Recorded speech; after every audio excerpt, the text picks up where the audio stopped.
So recently I was watching this movie Court on Netflix and I came to realize that there's a lot of appreciation for the film online, but I have very rarely seen this movie script or screenplay being broken down and spoke about. So I thought, why not let's do that? Why not break it down and talk about things that made it more engaging? This is that video. Right off the bat, we need to talk about the protagonist of the film. It is true that the movie opens with Chandu and Jabali's story, and it also seems like Chandu is the protagonist here, but not necessarily, because their story is served as a backstory to Teja's character. I might be wrong, but I would think Teja is the protagonist of the film, and Chandu is the deuteragonist, the second main lead.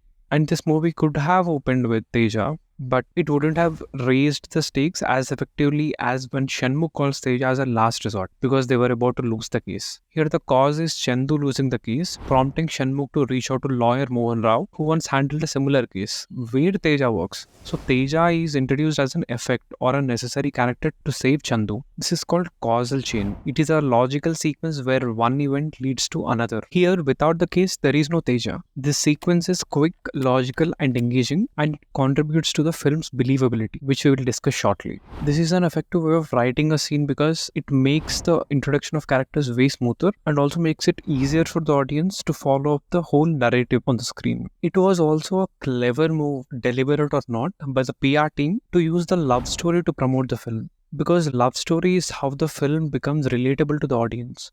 And relatability is what makes a film personal and emotional.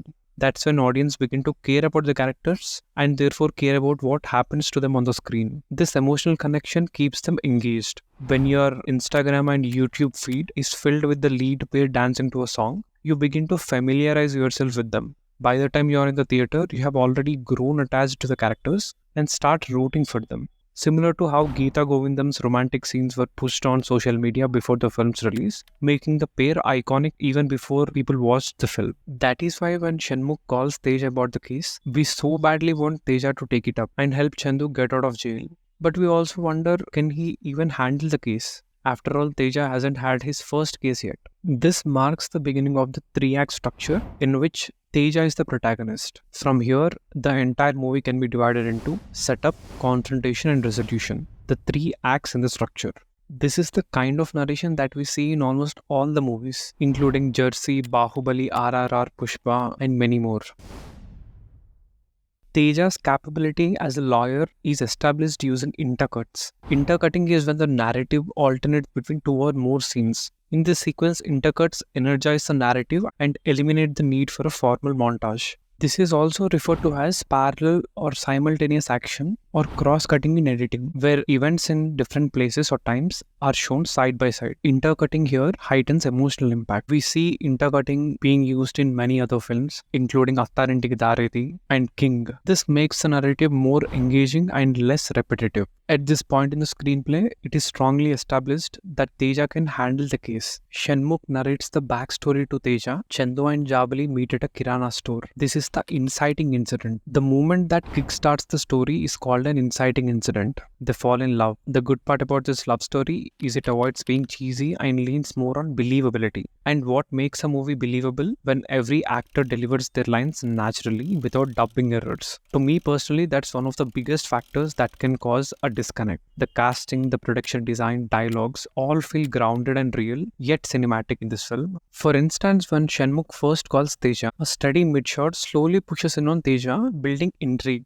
while a handheld camera with subtle shake on Shanmugh, along with people walking around the camera, depicts chaos and unpredictability in his situation. The camera shake is so subtle that it's noticeable only when watched at 1.5x speed. Javali visits Chandu's house. Mangapati, along with Javali's family and the police, pulls up in a car. Javali is taken home and Chandu is taken into custody. Teja decides to take up the case against the advice of his boss Mohan Rao. This marks the end of the setup. If you notice in the scene, Mangapati drives his car over the charcoal Chandu's mother had laid out to dry. This symbolizes him crushing their lives with his power and influence. This is called symbolism, a hidden layer that adds a depth and meaning beyond the surface. It conveys themes and emotions visually without stating them directly.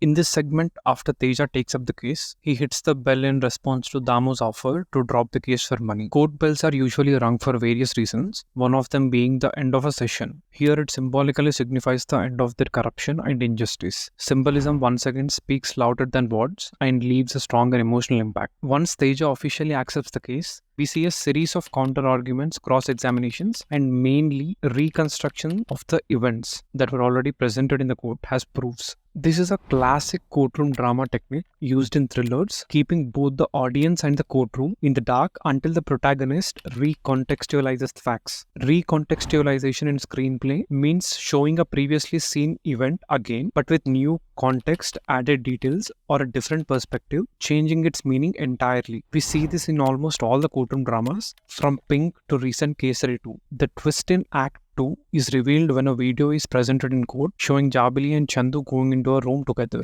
Teja feels betrayed as he wasn't informed about this earlier and decides to give up on the case.